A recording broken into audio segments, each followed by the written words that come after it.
أعوذ بالله من الشيطان الرجيم. بسم الله الرحمن الرحيم. رب اشرح لي صدري ويسر لي أمري واحلل عقدة من لساني يفقه قولي. رب زدني علما. رب زدني علما. رب زدني علما. آمین. السلام علیکم ورحمۃ اللہ وبرکاتہ. انشاءاللہ امید ہے کہ آپ کی طرف سب خیر و عافیت ہوگی اور بحمداللہ آپ لوگ کا ہفتہ جو کہ سابقہ ہماری پڑھائی کا چوتھا ہفتہ تھا، اور اس میں آپ نے امید ہے کہ اپنے ہوم ورک جو کہ آپ کا حفظ کا کام یہی تھا کہ سورۃ الفجر سے لے کر سورۃ علم نشرح تک جتنی بھی آپ نے صورتیں حفظ کر لی ہیں ترجمے اور تفسیر کے ساتھ، اس کو اپنے باقاعدگی کے ساتھ نماز میں پڑھتا ہوں. آج بھی فضل ہی تعالی ہمارا 5واں ہفتہ اس کورس کا شروع ہو چکا ہے، اور دیکھا جائے تو یہاں تک ہمارے کورس کا جو ایک نصف حصہ ہے انشاءاللہ اس ہفتے میں پورا ہوگا. جیسے کہ آپ سب جانتے ہیں کہ دا ریوائیو اور رمضان جو ہے ہمارا 10 ہفتوں پر مشتمل کورس ہے. تو دیکھا جائے یہاں تک ہمارا جو ہے 5واں ہفتہ شروع ہو چکا ہے، اور اس ہفتے میں انشاءاللہ ہم قواعد، تجوید اور سورت میں اگر دیکھیں تو سورۃ العلق سے لے کر سورۃ القدر تک انشاءاللہ حفظ کریں گے. اس کو ترجمے، لفظی با محاورے ترجمے کو انشاءاللہ یہاں پہ سیکھیں گے. اس کے ساتھ ہی اب جو ہمارے قواعد یہاں پہ شروع ہوں گے، رو کو پر باریک پڑھنے کی قواعد مع مشق، جیسے کہ طریقہ کار اب تک تو آپ لوگ کو یہ سمجھ میں آ ہی گیا ہوگا کہ پہلا لیکچر ہمارا تھوڑا سا اس میں تعارفی یا تفصیلی ہوتا ہے، اور بعد میں پورے ہفتے ہم اسی قاعدے کے اوپر زیادہ فوکس اور پریکٹس کرتے ہیں. اور اس کے ساتھ ہی اب تک جتنے بھی قواعد ہم نے پڑھ لیے ہیں، جو ہماری آپ کو ورک شیٹ دی گئی ہے، آپ کو دوبارہ یہاں پر میں دکھا دیتی ہوں. اس ورک شیٹ جو آپ کو ریوائول کے پلیٹ فارم سے جو ہے ہر ہفتے آپ کو پرووائڈ کی جاتی ہے، جس میں آپ لوگ خود سے پہلے لفظی ترجمہ سنتے ہیں، اس کو سمجھتے ہیں، اور پھر اپنی جو ہے مہارات کو آپ اس ورک شیٹ میں اپلائی کرتے ہیں. اس کے ساتھ ہی یہاں پر اگر دیکھا جائے کہ تفصیلی نکات بھی آپ لوگ اس میں نوٹ کر ہی رہے ہوں گے کہ صورت کی شان نزول جو بیسک تعارف ہے وہ تو ہر صورت میں آپ کو دیا جاتا ہے کہ صورت میں جتنی بھی صحیح روایات کے تحت اس کا شان نزول مختصر تعارف ہے وہ کیا ہے. تو اس کے علاوہ بھی جو کلاس میں آپ کو تفصیلی نکات پڑھائے جاتے ہیں، امید ہے کہ آپ اس کو بھی نوٹ ڈاؤن کر رہے ہوں گے. اس کے ساتھ ہی جس چیز پہ شروع دن سے ہمارا سب سے زیادہ فوکس ہے وہ ہے ہمارے اصول مخارج. اصول مخارج کا تعارف شروع میں ہم نے بہت ہی تفصیلی طور پہ پڑھا. آپ لوگ کے گروپ میں جو ہے عرب قرہ حضرات کی ویڈیوز ٹیگ ہیں جنہوں نے ایک ایک ورڈ کو باقاعدہ حرکات کے ساتھ پڑھ کر بتایا ہے. تو ان حرکات کے ساتھ آپ اس ساؤنڈ کو بار بار سنیں تاکہ جو اصول مخارج ہیں، کس حرف کو کیسے پڑھنا ہے، کیسے نکالنا ہے، کس میں سیٹی ہے، کس میں قلقلہ ہے، یہ سب آپ کو انشاءاللہ پہلی کلاس سے ہی سمجھا دیا گیا. اس کے ساتھ ہی ہم نے پھر صفات کا بیان پڑھا کہ ہر حروف میں کچھ صفات ہوتی ہیں، اور ان صفات کے تحت ہی ہم ان حروف کی ادائیگی کو یقینی طور پہ بناتے ہیں کہ کس حروف کے اندر اس کو ترقیم کر کے پڑھنا ہے، تفخیم کر کے پڑھنا ہے. اس کے ساتھ ہی جو ہم نے یہ بات بھی دیکھی کہ صفات کے اندر بھی پھر دیکھا جائے تو 2 طرح کی اقسام ہوتی ہے، صفات لازمہ، صفات عارضہ. صفات لازمہ میں تو ہم نے یہ بات پڑھ رہے تھے کہ ایک دوسرے کے بالکل ہی اپوزٹ ہوتی ہیں. 10 صفات ہوتی ہیں، کہیں ترقیم، کسی حرف میں ترقیم اور تفخیم، کسی کو پر پڑھنا، کسی کو جو ہے باریک کر کے پڑھنا، کسی کو موٹا پڑھنا، اور پھر اس کے ساتھ ہی کسی حرف کو سیٹی کے ساتھ پڑھنا،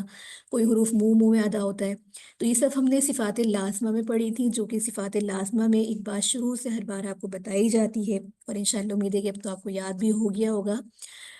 کہ یہ وہ صفات ہوتی ہیں جو حروف میں پائی جانا ضروری ہوتی ہے، اور ان کے بغیر اس کا جو ساؤنڈ ہوتا ہے اس میں خوبصورتی بھی نہیں آتی اور وہ حرف بھی ادا نہیں ہوتا. جبکہ صفات عارضہ کے متعلق ہم نے یہ بات پڑھی تھی کہ اس میں عارضی طور پہ وہ صفات ہوتی ہیں، نہیں کہ کسی وجہ سے یا تو اس کو پر پڑھا جائے گا یا اس کو باریک پڑھا جائے گا، جس کے لیے ہم ورڈ بار بار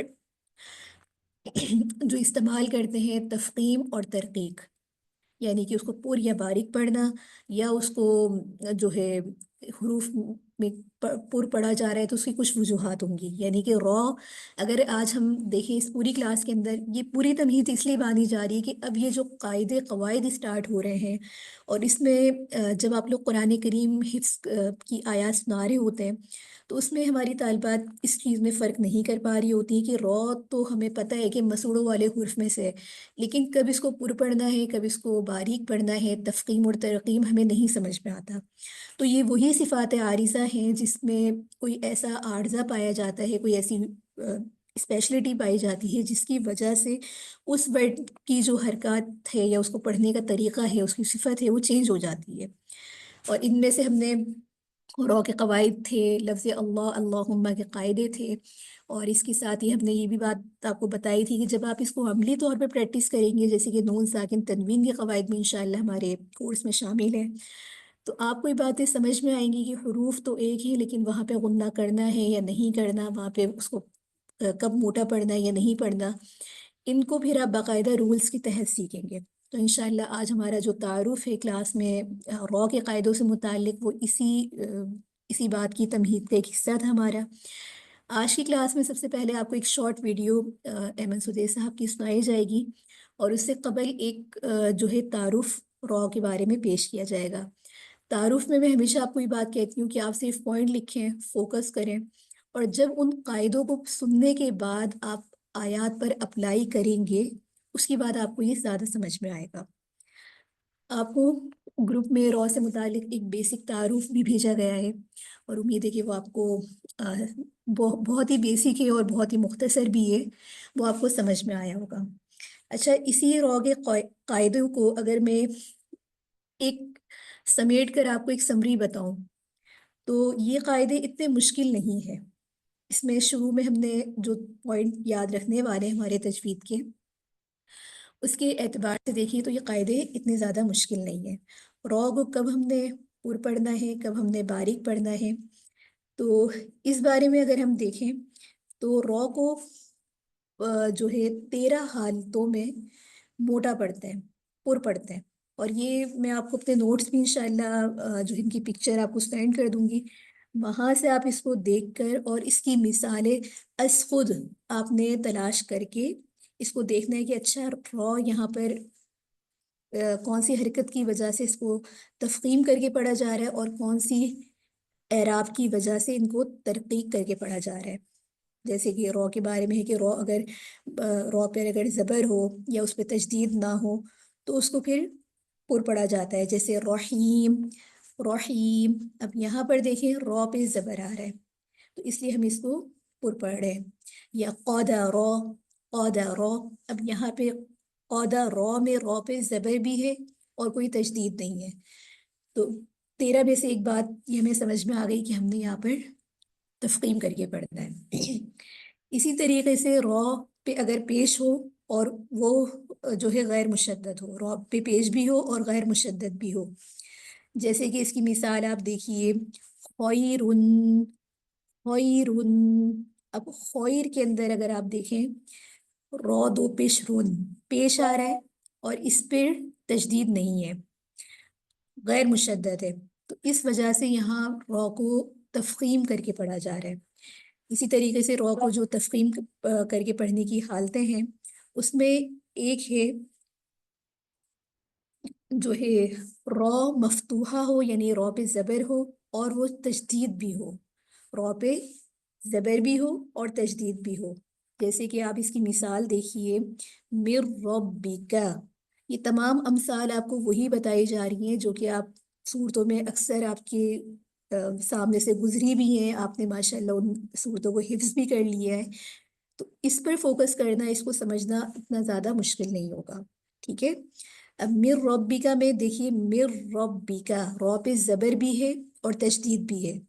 اس وجہ سے یہاں پر را کو تفخیم یعنی کہ موٹا کر کے پڑھا جا رہا ہے۔ اسی طریقے سے را جو ہے را پر پیش ہو اور مشدد بھی ہو، یعنی کہ پیش ہونے کے ساتھ ساتھ اس کا مشدد ہونا بھی ضروری ہے۔ اس کی مثال جیسے کہ ذکروا یا مرو مرو۔ اب میم یہاں پہ را پہ پیش بھی آ رہا ہے اور تشدید بھی آ رہی ہے، تو اس وجہ سے یہاں پر اس کو پر کر کے پڑھا جا رہا ہے۔ ایک اور یہ بھی آتا ہے کہ رو، اب ہم ابھی جتنی بھی بات پڑھ رہے ہیں وہ حرکات کی پڑھ رہے تھے، ٹھیک ہے؟ اب رو ساکن، ساکن کا مطلب سب کو پتہ ہے، ساکن کا مطلب یعنی کہ جزم آنا، ساکن ہونا، تو رو ساکن اور اس سے پہلے کا جو بھی حرف ہو وہ زبر والا ہو۔ جیسے کہ آپ اس کی مثال دیکھیں، اور سیلا، اور سیلا، میں سہل مثالیں بتا رہی ہوں جو کہ ہمیں اردو میں بھی سمجھ میں آتی ہیں، عربی میں بھی سمجھ میں آتی ہیں۔ جب آپ کو مثال ذہن میں ہوگی تو قاعدہ اپلائی کرنا آسان ہوتا ہے۔ اب اور سیلا کا جو ورڈ ہے رو ساکن ہے، اس سے پہلے زبر آ رہا ہے، تو ہم یہاں پر رو کو کیسے پڑھیں گے؟ پر پڑھیں گے۔ پر پڑھنا یعنی کہ تفخیم کر کے پڑھنا، یا رو ساکن ہو اور اس سے پہلے والا کوئی بھی جو حرکت ہو وہ مضمون یعنی کہ اس پہ پیش آ رہا ہو۔ اس کی مثال آپ دیکھیے، قرآن، قر، اب یہاں پہ رو ساکن ہے، قر، رو ساکن، اور قوف یعنی کہ اس کے اوپر پیش آنے کی وجہ سے ما قبل یعنی کہ کیا ہو رہا ہے؟ مضمون۔ یہ میں عربی کی مشکل ٹرمز استعمال نہیں کر رہی ہوں، اگرچہ مجھے عالمات کو جو پڑھانے کی عادت ہے اس میں ہم اسی طرح کے نام جو ہے استعمال کر رہے ہوتے ہیں علم تجوید کے، لیکن چونکہ ہمارا بیسک کورس ہے اور میری کوشش پوری یہی ہے کہ آپ کو آسان سے آسان انداز، سہل سے سہل انداز میں تجوید کے بیسک رولز سے آپ کو آگاہ کیا جائے۔ اسی طریقے سے روب، یہ پورے 13 قاعدے ہیں جو انشاءاللہ آپ کو یہ میں سینڈ کر دوں گی، آپ اس کو دیکھیے گا، پڑھیے گا۔ پڑھنے کے ساتھ ساتھ اس کو رٹنے والی اس میں کوئی چیز نہیں ہوتی۔ اگر ہم یہ ایک لمبی لسٹ دیکھ کے ہم جو پریشان ہو جاتے ہیں کہ یہ تو بہت مشکل ہے، مشکل نہیں ہے۔ آپ پہلے 2-3 پوائنٹ نوٹ ڈاؤن کر لیں اور وہی طریقہ رکھیں کہ ایک صورت ڈیسائیڈ کر لیجئے، چونکہ اماں پاری کی صورتیں بہت مختصر بھی ہیں اور آپ لوگ ماشاءاللہ اس کو حفظ بھی کر رہے ہیں۔ ایک صورت آپ دیکھیے اور اس میں سے دیکھیے کہ رو کو یہ کون سا قاعدہ اپلائی ہو رہا ہے، یعنی کہ رو پہ زبر آ رہا ہے، زیر آ رہا ہے، پیش آ رہا ہے۔ پہلے آپ زیر زبر پیش سے رو کے قواعد کو سمجھیں۔ جب آپ کو یہ بات ازبر ہو جاتی ہے کہ اچھا اب رو کو کس حرکت میں ہم نے مضمون پڑھنا ہے، مفتوح پڑھنا ہے، کے ساتھ یعنی کہ تفخیم یا ترقیم کرنی ہے، تو وہاں کے بعد پھر آپ یہ جو ہے باقی قاعدوں کو اس پہ اپلائی کریں۔ اسی طریقے سے رو کو جو پر پڑھنے کی حالتیں ہیں وہ تو ہمیں پتہ ہے کہ 13 ہیں، لیکن رو کو جو باریک پڑھنے کی صورتیں ہیں اس کو ہم اگلی کلاس میں جو ہے زیادہ ڈسکس کریں گے، اس کو یعنی کہ پریکٹس کریں گے۔ ایسا نہ ہو کہ پھر آپ کا پورا قواعد کا جو ہے ذرا آپ کے لیے مشکل ہو جائے۔ اچھا، رو کو ابھی تک جو ہم نے پڑھا، ابھی تک جو آپ کو نوٹس ملے وہ صرف آپ نے دیکھنے کی حد تک آپ کے لیے مواد تھا۔ اب انشاءاللہ آپ کے لیے ابھی ایک مختصر سی ایک ویڈیو آپ کہہ لیں، اس کو سن کر انشاءاللہ آپ کو استفادہ ہوگا، اور اس میں دیکھیے گا کہ انہوں نے قرآن پہلے پریکٹس کر کے بتائی، پھر اس پریکٹس کے ساتھ انہوں نے ان آیات میں آپ کو پھر اندازہ ہوگا کہ کس طریقے سے قرآن کریم میں یہ جو ہے رو کے قاعدے اپلائی ہوتے ہیں۔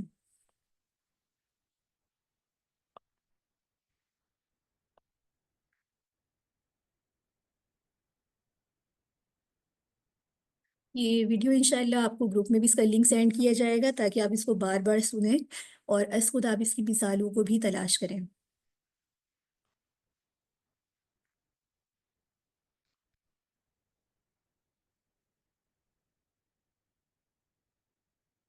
ار،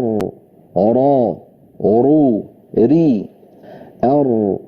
را، عرو، ری، ار، را، عرو، ری، ار، را، عرو، ری، ار، را، عرو، ری، الرحمن الرحيم، الرحمن الرحيم، الرحمن الرحيم، الرحمن الرحيم، الرحمن الرحيم، الرا، الري، الرا، الري، الرا، الري الرا الري الرا الري الرا الري الرا الري الرا الري الرا الري الرا الري. وترى المجرمين يومئذ مقرنين في الأصفاد وترى المجرمين يومئذ مقرنين في الأصفاد